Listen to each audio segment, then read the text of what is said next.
was fairly warm this day as we headed up Lanada Canyon.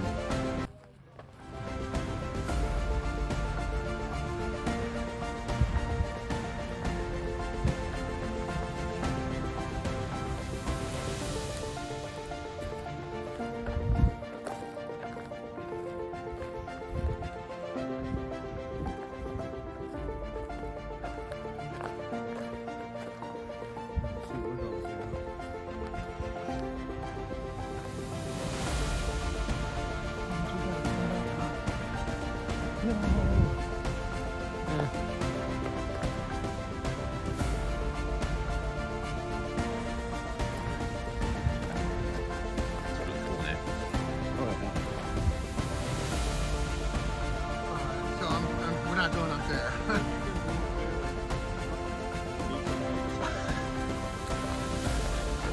We already came to the consensus that we're not going up there at all.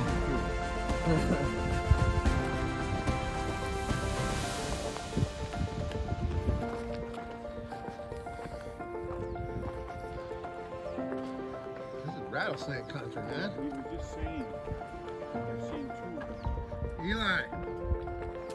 Was Eli paying attention? Yeah.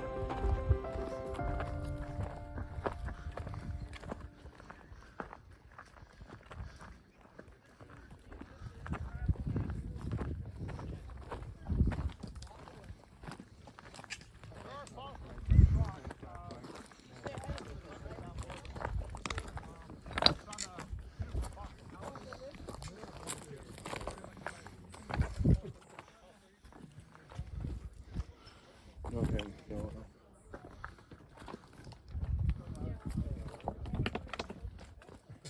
The one guy, Chris, found a rock, had a bitchin' fossil leaf in it. oh yeah? Up down the trail? You know, right by the cars. Oh wow. Nice.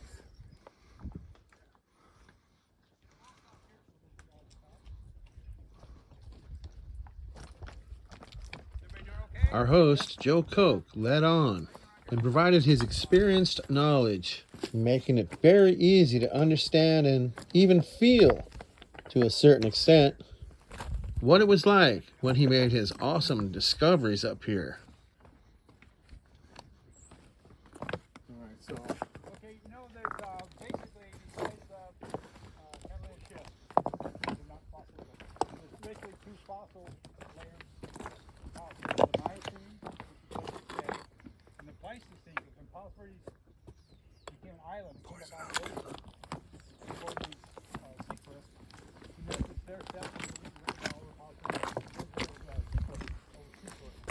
Okay, so this is a clue here that this is the Miocene sea. All these rocks formed, and then as this whole thing was coming up out of the ocean, when the ocean was right here during the Pleistocene, less than 1 million years ago, this rock here was in a tide pool. And these borings you see right there, they're from sponges and from the paddock boring clams. You see those little marks all over it? So we have two geologic ages. We have the Miocene Altamira shale, and then we have Pleistocene signs that have been dug into. Okay? Now we'll go over here. Let's move up just a little bit. Watch this canyon wall here.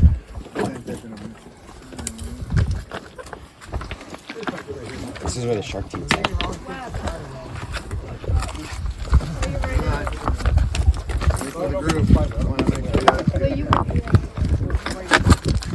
Okay, remember I told you this was an ancient canyon. Okay, look over here. See all this layering here of Altamira shale? That's all basically bedrock. You see it right there? It's all in layers. It's all there, up there, and all of a sudden it's full of rubble here. See this? Yeah, right.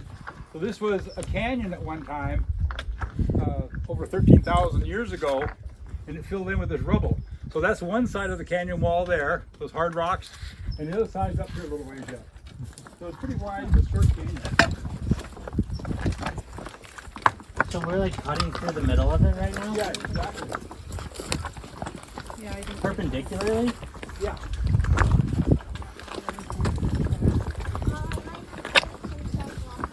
okay.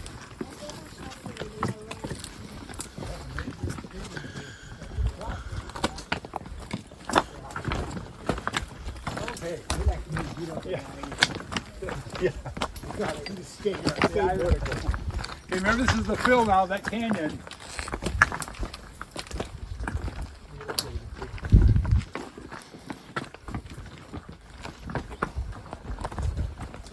Okay, let's stop here.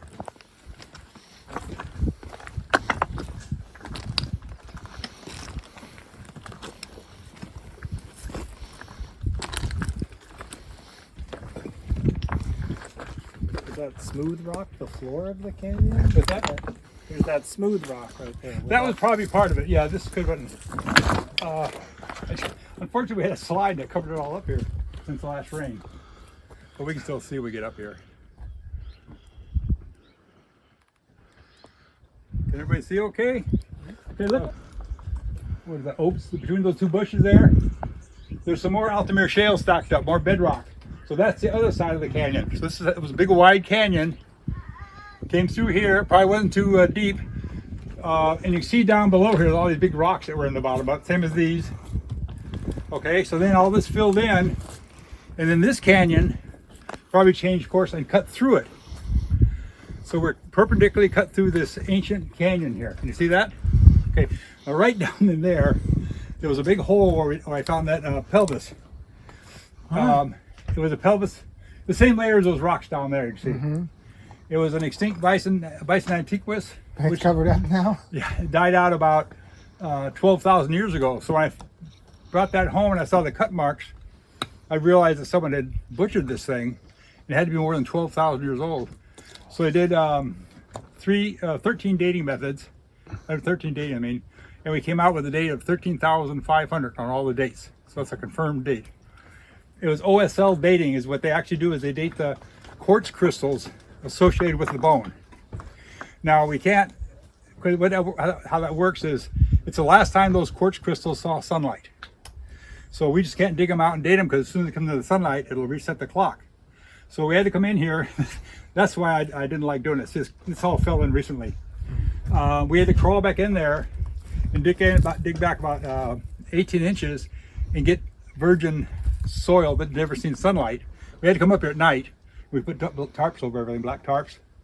We dug out that, we wrapped it in a light-proof container and went to Long Beach State. And that's where they dated the crystals. And they were the same association with the bone.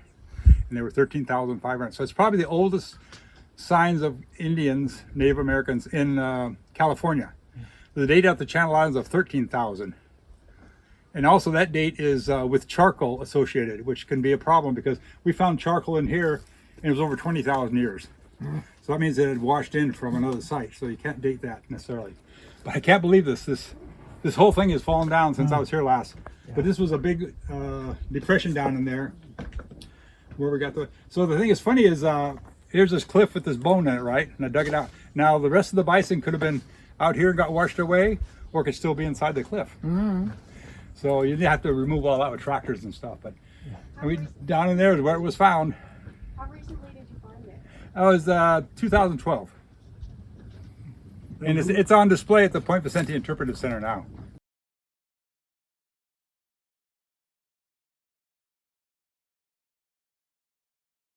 Kind of helping you run? It's an environmental impact company.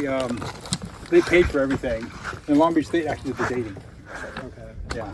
So it's called Cogstone. It's an environmental impact company. And I know the lady that owns it, so she paid for all the dating and all that work. Oh, wow. Very cool. But yeah, I can't believe this.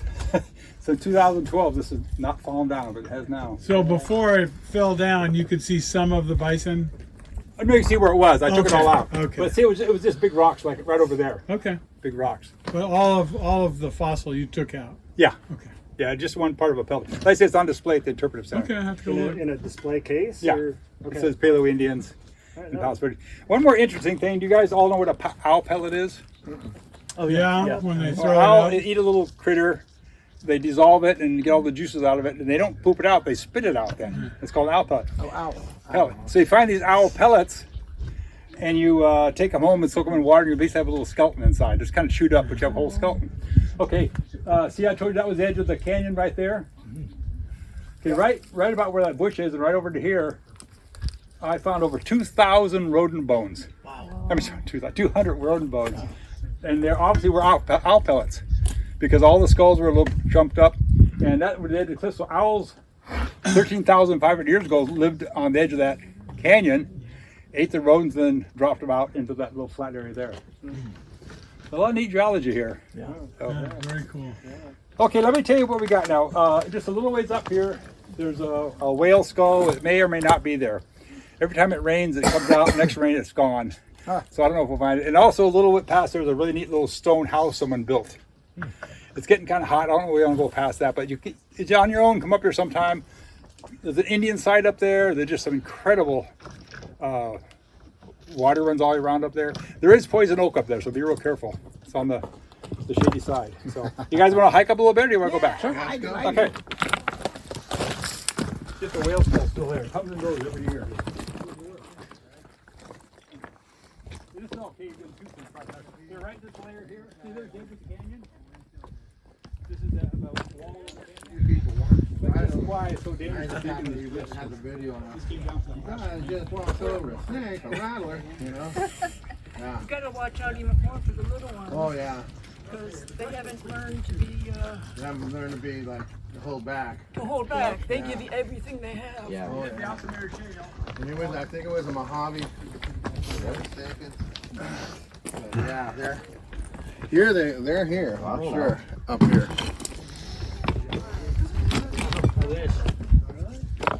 I should have known that.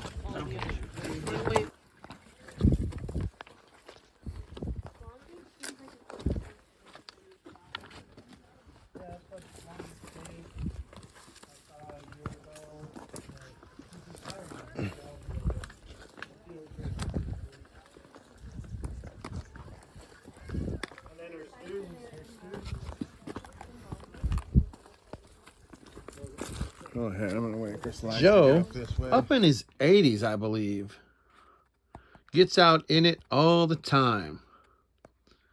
His love for discovery seems to have no limits, and it becomes quite clear real quick that he can outpace any one of us all day long.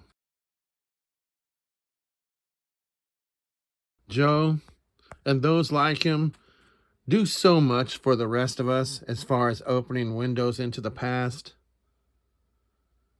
Our own eyes, minds, and hearts are opened wider, and our own lives are better for knowing what took place so long ago in our world, the place we call home.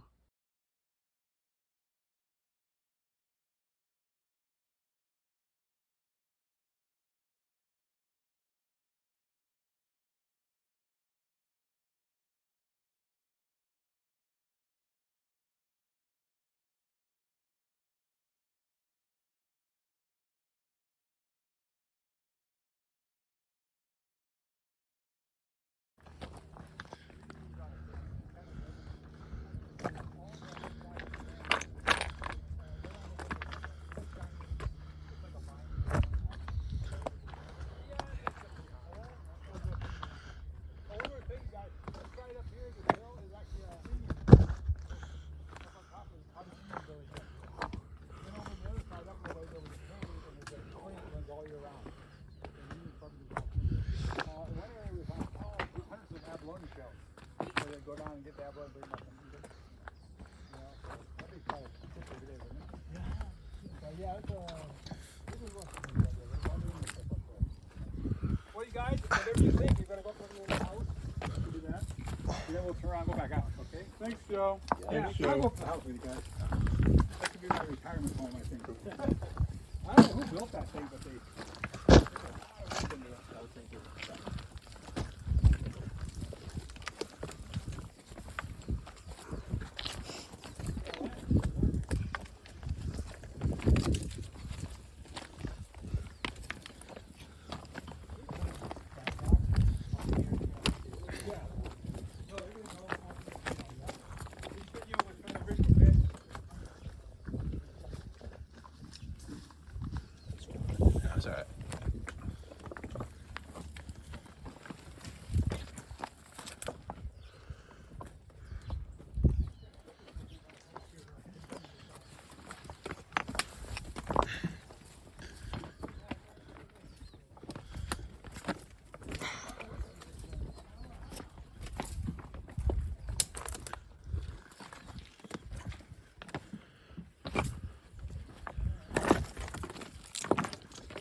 Just seeing it, Tim.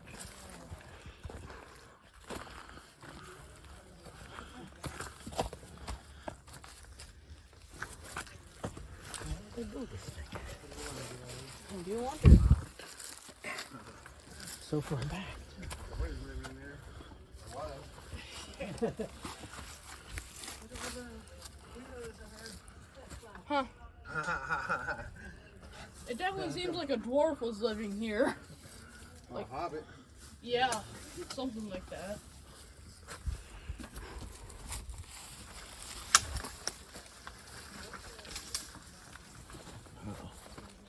Were you able to look up in there? Yeah. Nice. Yeah, like head over here and you have a very decent view inside of it. Okay.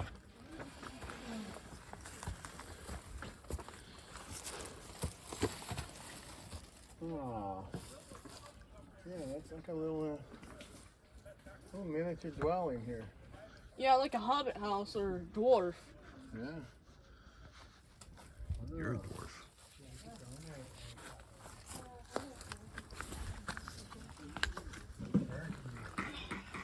So you came on this adventure now? Good luck. It was kind of fun. We just don't do this all the time. We don't do this every day, so it's interesting. Yeah. And you can say, like if stuff does come up in school,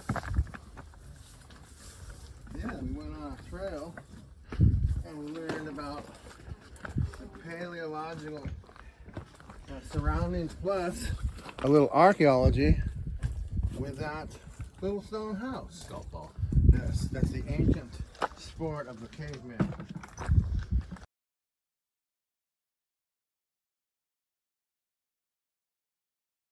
Thank you, Joe, so very much.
Bluff Cove, or what some call Paddleboard Cove.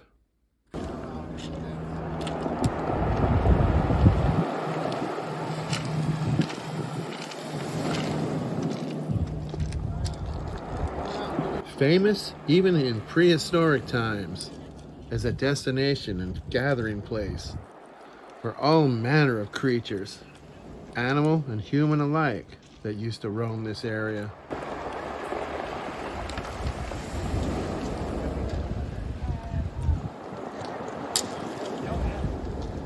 So many beings have walked down this trail to make it to this shore for literally countless purposes.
I myself surfed here in my younger days, long before I jumped into this craziness some of us call rockhounding.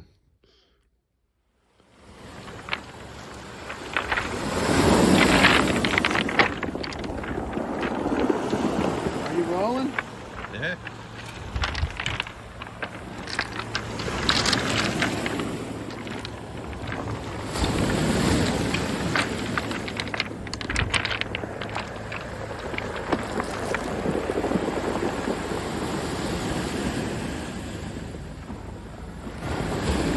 Whalebone.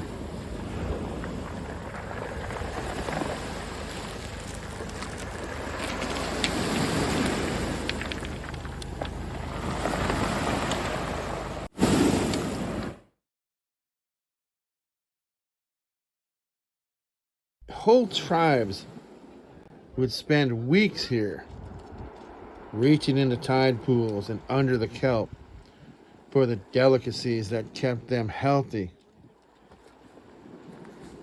and gave them the feeling of living such an awesome life here on the Golden Coast. One can still come here to this day and swim, surf, dive, and even fish for some of the best fish that can be caught. We are here today to beachcomb and to rockhound. And as I live and breathe, we were not let down. Are you ready? Yeah. You gotta say action once in a while, man.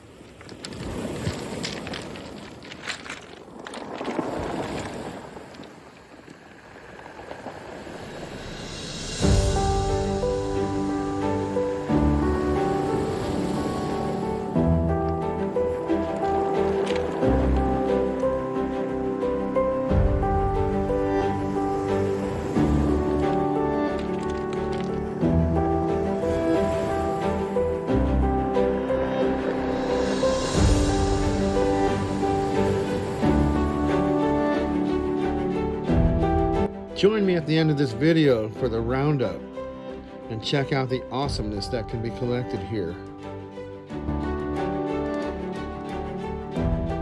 Walking back up the hill, in my case, with a full pack, took a little more time than coming down.